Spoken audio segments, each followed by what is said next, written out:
Christmas, Gramps. Go ahead, open this one first. Oh, Marcus, you shouldn't have spent your hard-earned cash on me, kiddo. A DNA ancestry test? What in the world am I going to do with this, Marcus? Everyone's doing them. I want to see if we really have that Viking blood you always brag about. Viking blood, huh? All right, you giant, I'll spit in the tube. Just for you. Awesome. I can't wait to see the results, Gramps. Well, let's see what the old fisherman is made of.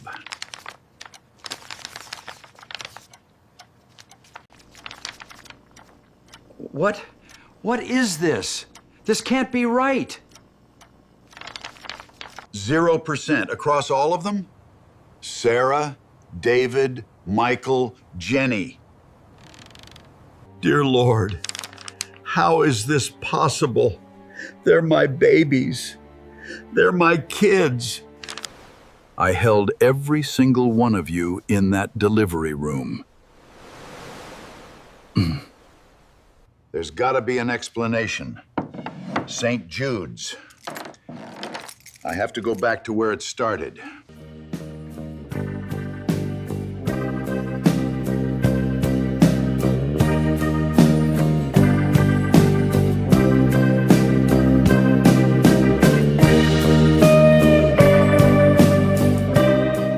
"50 years, and it looks exactly the same.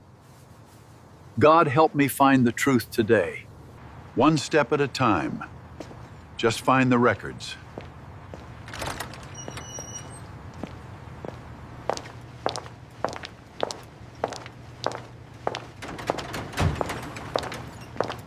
Mr. Pendleton, our birth records from the late '60s are highly restricted. May I ask what this is regarding? It's a private matter, Dr. Vance, an urgent family matter. I just need to see the nursery logs from 1968. My eldest daughter. I need to see who was on duty. 1968, that was a very long time ago. Why now? Because of this. It says I'm not her father. It says I'm not the father of any of my children. Oh, my. 0% relationship across 4 children? This is... Devastating, Mr. Pendleton. Give me a moment. I will pull the logs myself. Thank you, Doctor. Thank you.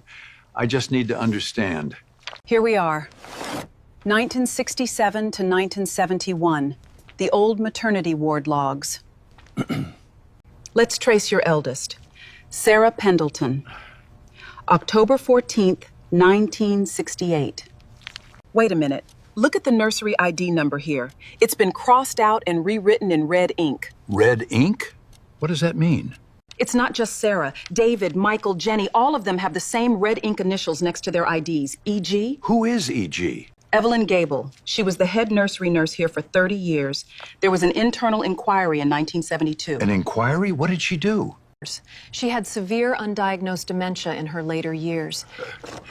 She mislabeled blood type cards and swapped crib tags for dozens of babies. Swap tags? My babies were swapped? Yes, Arthur. It was a massive, tragic administrative mix-up. Your children are not biologically yours. I raised them. I changed their diapers. Taught them to fish. Loved them with every breath. DNA doesn't make a father. A lifetime of love does. I have to tell them, and I have to hold them. Sarah, sweetheart, it's Dad. I need you to gather everyone. Come over tonight, please. Yes, everything's okay. Just please hurry. I love you. Dad, you're scaring us. What's going on? Why did you call us all here like this? It's the DNA test Marcus gave me. The results, they came back a few days ago. I don't understand, Dad. 0% shared DNA? This has to be a mistake, a system error. I drove down to St. Jude's. I went through the archives. There was a nurse in 1968. She mixed up the records, the cribs, for a whole year. So... We aren't yours? None of us? All these years? No, Sarah, don't ever say that. You are my daughter. You will always be my daughter. Blood has nothing to do with it. You're right, Dad. You're the only father we've ever had. You built this family. Nothing changes that. I was so afraid of losing you all. I love you so much, Sarah. We love you too, Dad. Every single one of us. You're our hero. always. It's not the blood that runs in our veins. It's the love we build, day after day. That is my legacy. We like to think we know exactly what holds a family together, but it is only when the foundation cracks that we see what the house is actually made of. Look at that final moment Arthur discovered that none of the 4 grown kids were his. He was 78 years old, and that was more than heartbreaking. His hands were calloused from decades of pulling nets out of the cold sea.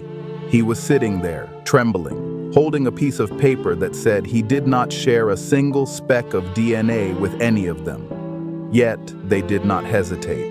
They did not look at him like a stranger. This shows us that fatherhood isn't some biological accident.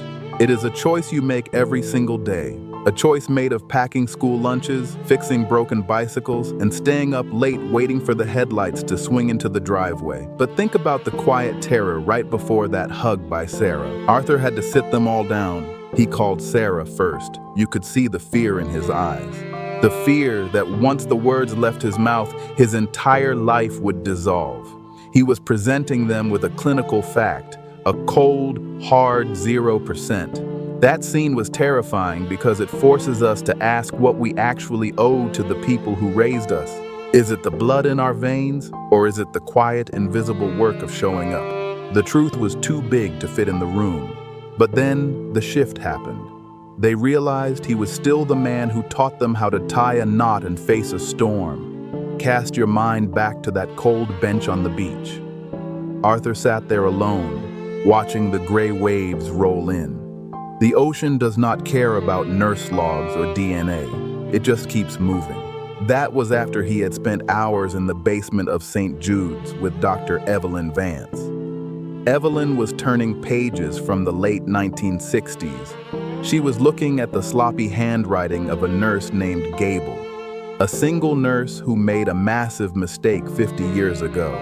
It is a strange thing, isn't it? A young woman made a clerical error during a busy shift in 1968, and half a century later, an old man's heart broke in a kitchen. The film showed how fragile our histories really are. We build our entire identities on the assumption that the paperwork was done right. Evelyn Vance was gentle with him. She did not treat him like a case file. When she pointed out those nursery logs, she was holding his whole world in her hands. You could see the weight of it. Arthur had driven down that foggy coast road just to find a name for his grief. He was traveling backward in time, trying to find the exact spot where his reality split in two. When you are that age, you do not expect to have your past rewritten. It all started with Marcus, an 18-year-old kid who thought he was giving his granddad a fun little gadget, a DNA kit. It was supposed to be a joke, a way to find out if they had some distant ancestors from Ireland or Norway. Marcus loved his grandfather. You could see it in how he leaned in. He had no idea he was handing Arthur a slow-burning fuse.